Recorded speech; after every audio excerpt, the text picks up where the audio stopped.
मैं कोई महात्माओं का अपमान थोड़ी करना, मुझे क्या पता आप कौन है।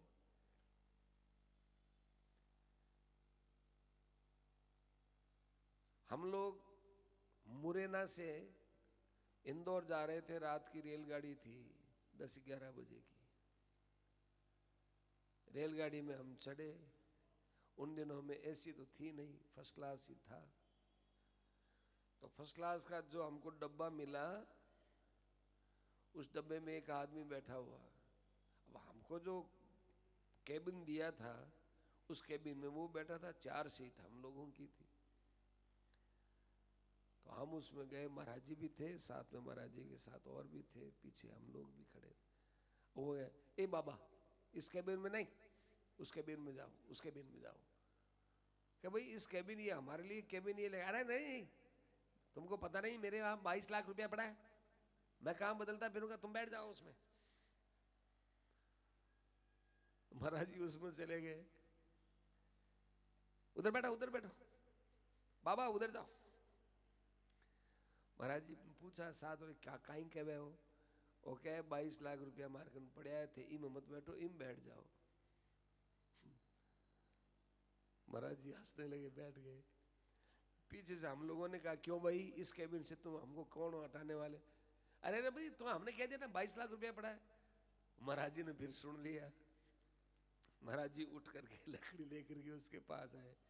अरे भाई तेरे पास 22 लाख है, 25 लाख है, तू हाला क्यों करता है कि मेरे पास 22 लाख रुपया है, क्या पता कल ने हम कोई चोर डाकू हो तो तेरे क्या। बाबा मुझे मालूम है आप चोर डाकू नहीं हो, चोर डाकू होते तो हम जबान ही नहीं निकालते, आप चोर डाकू नहीं हो, आप संत हो, आप अपने में बैठो, चोर डाकू नहीं हो आप। महाराज जी हंसने लगे, कैसा बेवकूफ आदमी, मैं इसको सावधान करता हूं, ये कहता है नहीं आप ऐसे नहीं हो, क्या करें।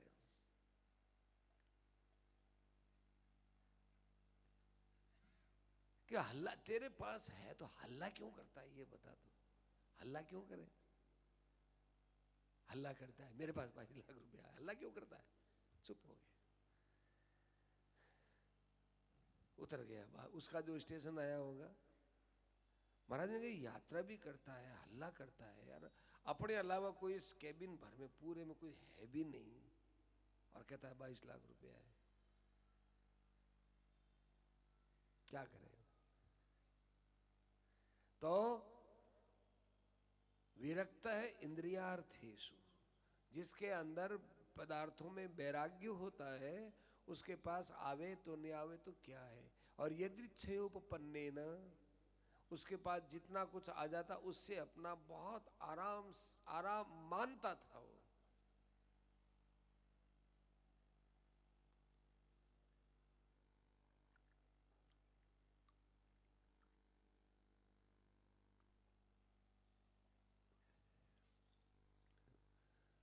तो कई दिन से उसके पास कुछ था नहीं, तो वो बहुत भूख लगी लगी। और इधर उसकी पत्नी थी ब्राह्मण की, उस ब्राह्मण की पत्नी की भी यही दशा, लेकिन वो पति के भूख से ज्यादा बेचैन थी। माताओं बहनों, बहुत ऊंचा स्थान है आपका गृहस्थ में। अपने पुत्र को और अपने पति को कभी भूखा नहीं देख सकती, खुद चाहे भूखी रह जाए। इतना बड़ा त्याग, इतना बड़ा त्याग माताओं बहनों के अलावा कोई नहीं कर सकता। पुरुष में इतना त्याग नहीं है। पति के लिए और पुत्र के लिए इतना समर्पित भाव भारतीय माताओं बहनों का है। तो उसकी पत्नी बहुत दुखी हो गई। एक दिन खींच करके कहा, क्या आप रोज रोज हमको कृष्ण की बातें सुनाते हो, लक्ष्मीपति है ऐसे है, आप एक बार उनके पास जाओ और उनको अपने भूख की बात बताओ तो सही कि मैं कितना भूख से पीड़ित हूँ, मेरा परिवार कैसे है। वो आपकी सब व्यवस्था का आप कहते ही नहीं उनको, तुम जानती नहीं हो। हे साध्वी, अपनी आवश्यकता बताकर भगवान के पास जाना, ये तो भगवान का बड़ा भारी निरादर करना है, मैं द्वारिका नहीं जाऊंगा इसलिए कि मैं भूखा हूं, इसलिए कि मुझे कुछ दो। कृष्ण हमको देने के लिए है या हम कृष्ण को कुछ देने के लिए है? उस स्त्री ने कहा, महाराज इतनी ऊंची तो मेरे में भक्ति है नहीं, मैं जानती नहीं, आपकी भाषा समझती नहीं, तो मैं नहीं जाऊंगा। कहा कि अच्छा आप दर्शन करने तो जा सकते हो ना, कि मेरा मित्र है, मेरा समझ के तो दर्शन कर। ये बात बहुत अच्छी लगी, मेरा समझ के जाऊंगा, कृष्ण मेरा है तो मेरा समझ के देखो, मांगूंगा नहीं, ना ना ना ना, मांगना क्या है। सज्जनों, ये प्रसंग अब की बार चातुर्मास में सेठ जी के पैड में भाई जी का एक लेख था, उसको पढ़ा तो जितने वहां सुनने वाले थे सन्नाटा छा गया, गदगद हो गए सब सुनते हुए इस प्रसंग को। इतना सुंदर ढंग से भाई जी ने बताया वो स्थिति, सब कहने लगे, रे क्या सुंदर प्रसंग है। वो भाई जी के शब्दों में, भाई जी की शब्दावली में, भाई जी के मुख से ही उपता है। इतना सुंदर वर्णन किया उन्होंने। अस्तु, क्योंकि खग जाने खग ही की भाषा, खग जाने खग ही की भाषा। काकभूषण जी की भाषा, गरुड़ जी जाने दोनों ही पक्षी है। अस्तु, रवाना हो गए, पर उन्होंने कहा कि देखो मैं तो देने के लिए जा रहा हूं, कृष्ण को तो देने के लिए जाना चाहिए। देने के लिए अपने पास क्या है बताओ? वो तो राजाधिराज है, द्वारिकाधीश है, और अपने पास देने के लिए कुछ भी नहीं है। तो आप चले जाओगे, ये तो पक्की बात, बिल्कुल पक्की बात है। तो कोई उपहार तो कुछ नहीं, भूखा पेट दोनों का, पति पत्नी का। और लाई उपहार क्या? पड़ोस में जाकर के 4 मुट्ठी चिड़वा लेकर आई। 4 मुट्ठी चिड़वा खाने की चीज लेकर आई, खाने की चीज लेकर आई, और खाने की भूख उनके अंदर है, परंतु अब ये कृष्ण की भेंट है, इस वस्तु पर कृष्ण का अधिकार है। चाहे कितनी ही भूख हो, उस ब्राह्मण ने उसको खाया नहीं। ये बात करना बड़ी सुगम है सज्जनों। भूख लगी हुई हो और हमारे पास खाने की चीज हो, और वो किसी और की हो और बिना खाए रह जाए, और प्रबलतम भूख है, एक कुछ भी खाए बिना रह न जाए, ऐसी यदि भूख लगी हुई हो, तब भी ये कि भाई ये मेरी नहीं है, मैं नहीं खा सकता, इसको रोकना बड़ा मुश्किल है। परीक्षित के यही तो थी बात, मैं कितना भूखा हूं, कितना प्यासा हूं, इसने मुझसे पूछा भी नहीं, और और जो है आंख बंद करके बैठा है, मरा हुआ सांप रख दिया उसने। सोचना चाहिए था कि इससे तेरे को रोटी मिल गई, कि फल मिल गया, कि जल मिल गया, तुझे मिला क्या ये? पर बुद्धि खराब हो जाती है। भूख और प्यास जब प्रबलता से पीड़ित करती है तो बुद्धि काम नहीं करती है। और उस समय में खाने की चीज हमारे पास हो और कह दे साहब ये तो दूसरे की वस्तु है, हम नहीं खाएंगे, ये बहुत बड़ी चीज है। उस ब्राह्मण ने खाई नहीं। वो गए 3 दरवाजे पार करके, और एक महल में प्रवेश किया, किसी एक महल में जाके पूछा कि यहाँ राजाधिराज द्वारिकाधीश का, ये सब द्वारिकाधीश के महल है, ये 16,108 सब उन्हीं के ही हैं। लोग कहते हैं कि हम द्वारिका जाते हैं, द्वारिका गए, 16,108 महल तो नहीं दिखाई दिए। वो द्वारिका समुद्र में डूब गई। एक अभी जो द्वारिका है वो केवल कृष्ण भगवान का महल है।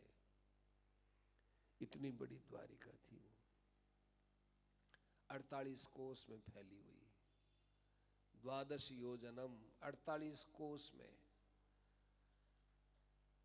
अभी तो जो है वो दो कोस में या 3 कोस में होंगी ज्यादा से ज्यादा। 48 कोस में तो उस समय थी। अस्तु, तो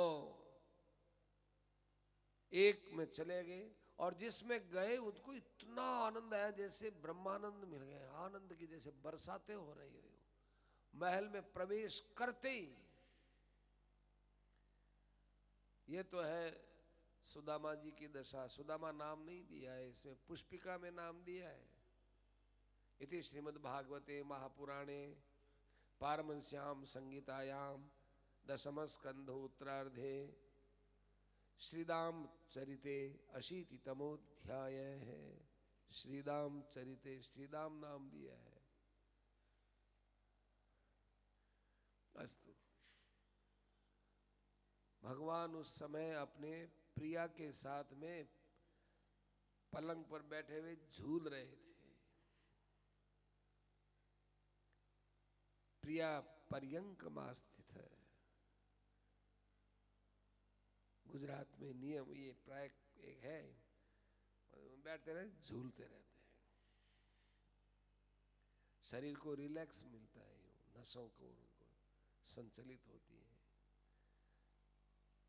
तो बैठे यूं झूला खा रहे थे, एकदम उस ब्राह्मण को देखा, प्रीत है, भगवान बड़े प्रसन्न हो गए। अब इधर भगवान का त्याग देखिए आप। अपने प्राण प्रियतम मित्र को देखा तो वो पलंग छोड़ा, प्रिया को छोड़ा, महल को छोड़ा, पहरेदारों को छोड़ा, सबको छोड़ करके दौड़ करके गए भगवान। नहीं तो भगवान कहते भाई, पहरेदारों को कह सकते कि अरे भाई उस ब्राह्मण को बुलाओ, राजा है वो, मेरा मित्र है, उसको थोड़ा ठीक ढंग से ले आना। नहीं, खुद गए और प्रिया का त्याग, पलंग का त्याग, प्रिया पर्यंक के साथ बैठे हुए और उन्हीं का ही त्याग किया। दौड़े दौड़े गए, अपने अपने राजत्व का त्याग किया। राजा तो हुक्म से काम कराता है, नहीं, खुद गए और जाकर के उनको बस कुछ बोले नहीं, बोलना बना नहीं, भगवान ने यूं जाकर के उनको भुजाओं में ले लिया। मित्र, अब वो एकदम आकर के कृष्ण ने जब आलिंगन दिया तो वो ब्राह्मण इतना डूब गया प्रेम में, कुछ कहा न जाए। भगवान भी ऐसे ही हो गए। भाई जी ने लिखा कि वो दोनों इतने ज्यादा प्रगाढ़ मिले कि रोते रोते भगवान ने उनको स्नान करा दिया, सुदामा जी को, और सुदामा जी ने भगवान को स्नान करा दिया, और छोड़े ही नहीं दोनों। महल के झरोकों से रानियां देखती है, बाहर खड़े हुए पहरेदार देखते, कोई पास में नहीं गया। ऐसा मिलन कभी इन्होंने देखा ही नहीं। इतना महान दरिद्री ब्राह्मण और ऐसे भगवान मस्ती से मिल रहे हैं और बोल कुछ नहीं रहे हैं। अब इनको छुड़ाओ तो सही, कौन छुड़ाए? वही छुड़ा सकता है जो इनकी स्थिति वाला हो, इनके बराबर वाला हो तो इनके पास है। इनके पास नहीं जा सकता कोई रानी नहीं गई, कोई उनके पास नहीं गया।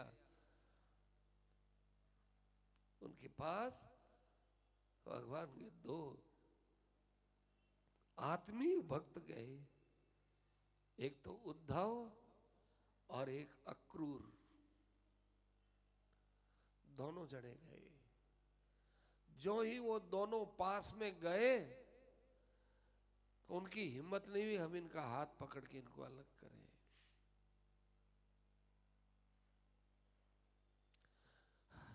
यूं देखे तो वो पास में क्या करें। अब वो उद्धव और अक्रूर वो दोनों इन दोनों को देख देख करके अपने आप को भूल गए। एक ने जाकर कृष्ण को पकड़ लिया, एक ने सुदामा को पकड़ लिया। दोनों को ये पता नहीं हम क्या करने जा रहे हैं। दोनों चिपट गए, एक कृष्ण के चिपट गया, एक सुदामा के चिपट गया। अब इनको और कौन छुड़ा है। ऐसा अनोखा प्रेम प्रेम प्रेम प्रेम भरा हुआ वातावरण कोई आज तक यहां द्वारिका में किसी के समझ में भी नहीं आया। देखने की बात तो अलग। फिर बड़ी हिम्मत करके उद्धव जी ने और अक्रूर जी ने दोनों को मुश्किल से अलग किया। अलग किया तो दोनों की आंखें बंद, रोना दोनों के चालू। न तो उनको मिलने का ज्ञान, न उनको बिछुड़ने का ज्ञान, प्रेम की समाधि में डूब गए। अब अक्रूर जी एक को और एक को कृष्ण, एक को उद्धव जी पकड़ पकड़ कर लाए। दोनों ये बेसुध हुए। अक्रूर जी ने एक को पकड़ लिया, एक ने उद्धव जी को पकड़ लिया। लाए तो सब देखने लग गए और नीचे आकर के रानियां झुंड में भर की क्या हो गया, ये क्या हो गया। बहुत देर के बाद दोनों को एक साथ होश आया। अरे मित्र, बहुत दिनों में आए हो तुम।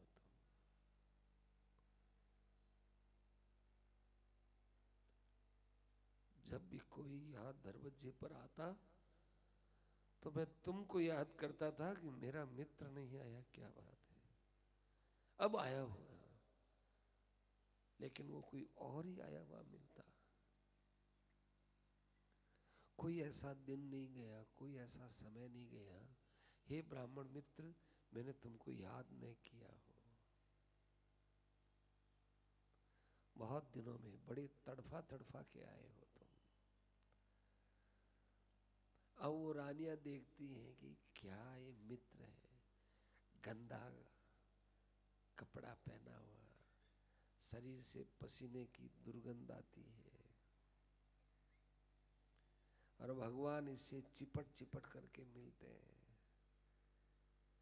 भगवान कहते हैं मुझे इसमें से सुगंध आती है। तुम इसको शरीर की दृष्टि से देखते हो ना, इसलिए तुमको दुर्गंध आती है। मैं इसको प्रेम की दृष्टि से देखता हूं, इसलिए मुझे इसमें सौरभ ही सौरभ, सुगंध ही सुगंध दिखती है। अच्छा मित्र, ये बताओ तुम्हारी शादी हुई कि नहीं। तुम्हारी शादी हो तो क्या, नहीं हो तो क्या। कोई जीवे तो क्या और कोई मर जाए तो क्या। कोई मिलो तो क्या और कोई न मिले तो क्या, तुम्हारे कोई फर्क नहीं पड़ने वाला। एक बड़े अद्भुत ज्ञानी महापुरुष हो आप।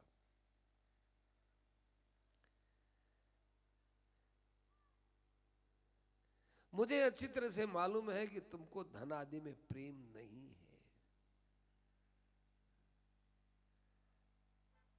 कोई धन का तुम्हारे अंदर महत्व नहीं है, क्योंकि जितना शरीर में अहम भाव होता है उतनी ही शरीर की भोग वस्तु ज्यादा प्रिय लगती है, और भोग वस्तुओं को लेने का साधन धन होता है, इसलिए लोग धन में आकृष्ट होते हैं। और तुम्हारी देह में ममता है नहीं, इसलिए तुम्हें भोगों की जरूरत नहीं। भोगों की जरूरत नहीं तो धन की जरूरत नहीं।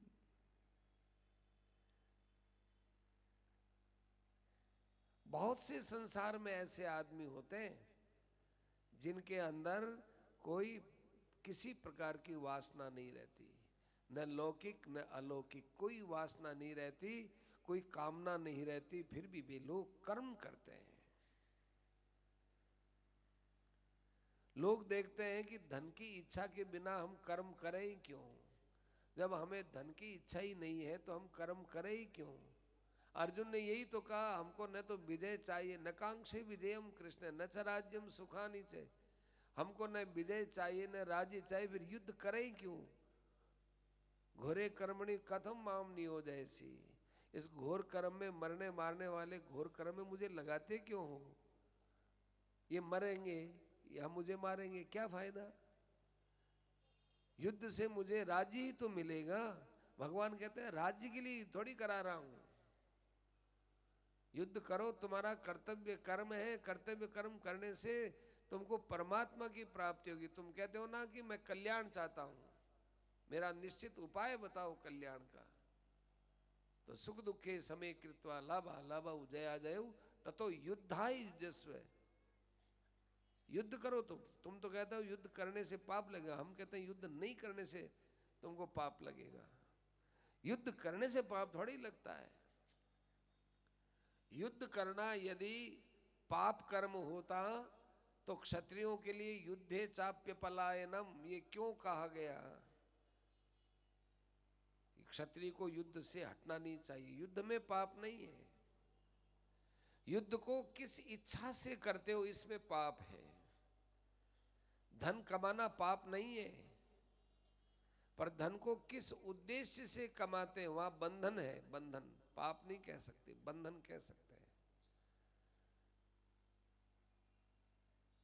रुपए में दोष नहीं है, पर रुपए को किस बुद्धि से स्वीकार करते हैं इसमें दोष है, उस बुद्धि में दोष है, रुपए में दोष नहीं है।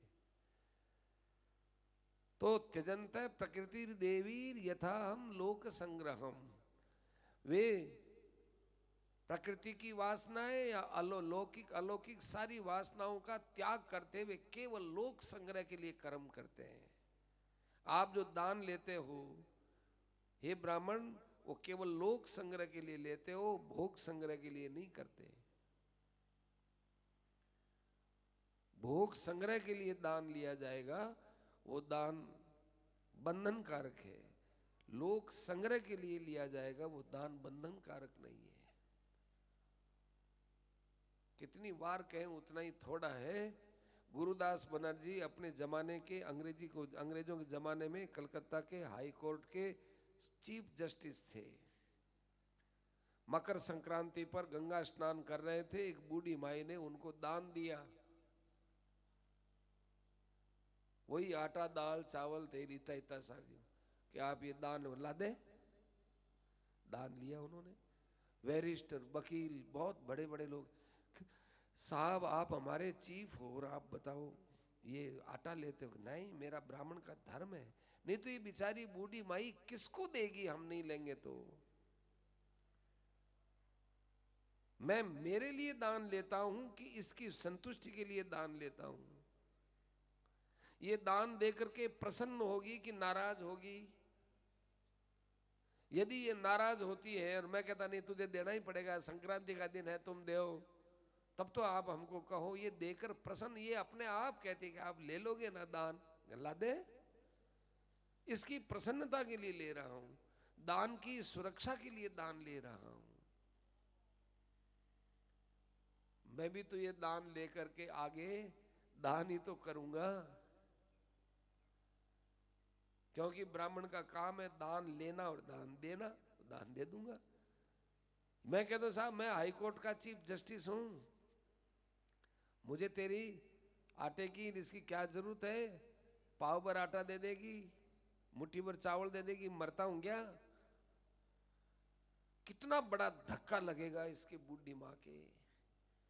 ये दान देने की परंपरा है, उसका निर्वाह करने के लिए बेचारी दे रही है कि गंगा के किनारे ब्राह्मण को दान दो, देना चाहिए।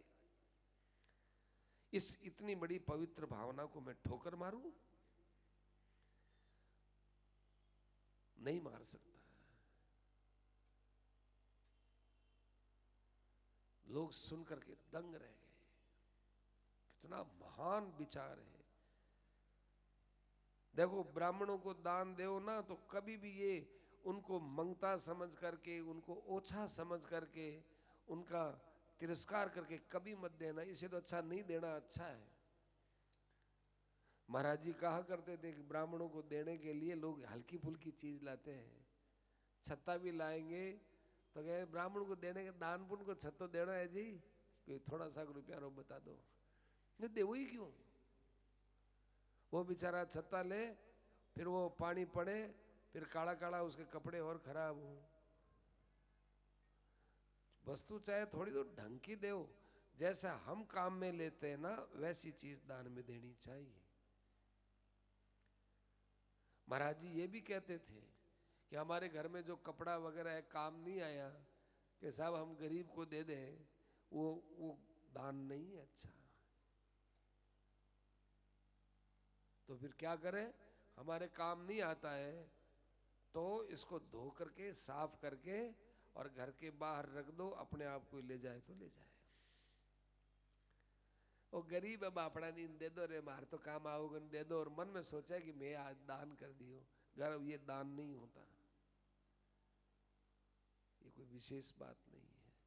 दान देना हो तो अपने जैसा काम में लेते हो वैसा दो। और यदि अपनी चीज अब देखते हैं अब ये काम की नहीं, किसी के काम आ जाए तो अपनी मर्जी से मत दो, रख दो, फिर कोई ले जाए तो बहुत अच्छी बात है। महाराज जी के पास 2-4 कंबल थी।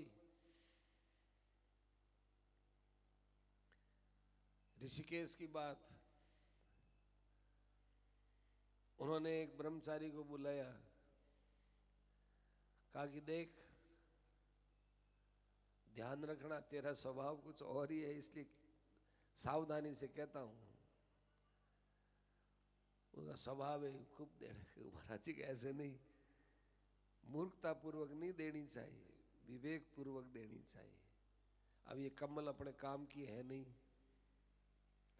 और अपन चाहते हैं किसी के काम आ जाए, तो पहली बात तो ये महाराज जी की कम्बल समझ के देना नहीं, कोई ओढ़ेगा भी नहीं और फालतू ही वो और ही कुछ विचार करता रहेगा।